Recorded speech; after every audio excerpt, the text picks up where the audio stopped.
പ്രിയ സുഹൃത്തുക്കളെ, എഴുവണ SH ആണ്. എൻ്റെ പേര് സുധീഷ് കുമാർ എന്നാണ്. ഗ്രൂപ്പിൽ വന്നതൊരു പ്രധാനപ്പെട്ട കാര്യം പറയാനാണ്.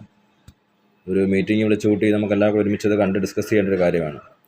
ഈ വർഷം പൊതുവേ ഉത്സവങ്ങൾ വരികയാണ്. ഉത്സവങ്ങൾ തുടങ്ങിക്കഴിഞ്ഞാൽ കണ്ടിന്യൂസ് ആയി എഴുവൺ ലിമിറ്റിൽ ധാരാളം ഉത്സവങ്ങളുള്ള സമയമാണ്. അപ്പോൾ ജില്ലാതലത്തിൽ പോലീസിൻ്റെയും സംസ്ഥാന തലത്തിൽ പോലീസിൻ്റെയും ഒക്കെ ഈ വർഷമുള്ള കർശനമായ നിർദ്ദേശങ്ങളോടുകൂടിയാണ് ഈ വർഷം ഉത്സവങ്ങൾ നടത്തപ്പെടേണ്ടത്.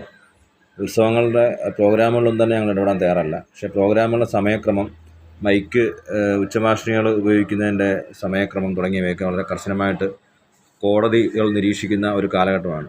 എസ്പെഷ്യലി ഹൈക്കോടതി. രാത്രി 10 മണിക്ക് ശേഷം യാതൊരു കാരണവശാലും ഉച്ചഭാഷിണികൾ ഉപയോഗിക്കാനായിട്ട് പാടുള്ളതല്ല. അതുകൊണ്ട് തന്നെ എല്ലാ പ്രോഗ്രാമുകളും രാത്രി 10 മണിക്ക് മുമ്പൊക്കെ ഇതൊരു വാക്കാൽ പറഞ്ഞ് എങ്ങനെയെങ്കിലുമൊക്കെ നടന്ന് അവസാനം 12 മണി 1 മണിക്കൊക്കെ ഒന്ന് പോലീസ് പറഞ്ഞ് നിർത്തിവെപ്പിക്കേണ്ട സാഹചര്യം ഉണ്ടാവുകയും പോലീസുമായി പല സ്ഥലങ്ങളിൽ സംഘർഷം ഉണ്ടാവുകയൊക്കെ ചെയ്ത സന്ദർഭങ്ങൾ ഉണ്ടായിട്ടുണ്ട്. അത് ഒഴിവാക്കാൻ വേണ്ടിയാണ് ഇത്തവണ മുൻകൂട്ടി ഇത് പറയുന്നത്. യാതൊരു കാരണവശാലും 10 മണിക്ക് ശേഷം പ്രോഗ്രാമുകൾ അനുവദനീയമല്ല.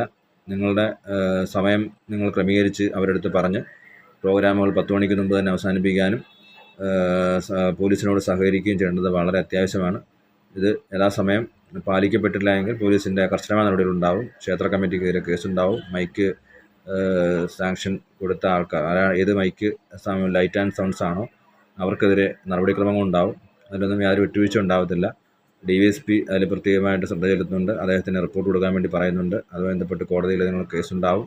അപ്പോൾ അതുണ്ടാകാതിരിക്കാൻ വേണ്ടി എല്ലാ ക്ഷേത്ര ഭാരവാഹികളും പോലീസ് വിളിച്ചു ചേർക്കുന്ന ഈ ആഴ്ച അവസാനത്തോട്ട് മീറ്റിംഗ് വിളിക്കുന്നുണ്ട്. ആ മീറ്റിങ്ങിൽ പങ്കെടുക്കുകയും യഥാസമയം കൃത്യമായി തന്നെ ഈ പ്രോഗ്രാമുകളുടെ സമയക്ലിപ്തത പാലിക്കുകയും വേണം.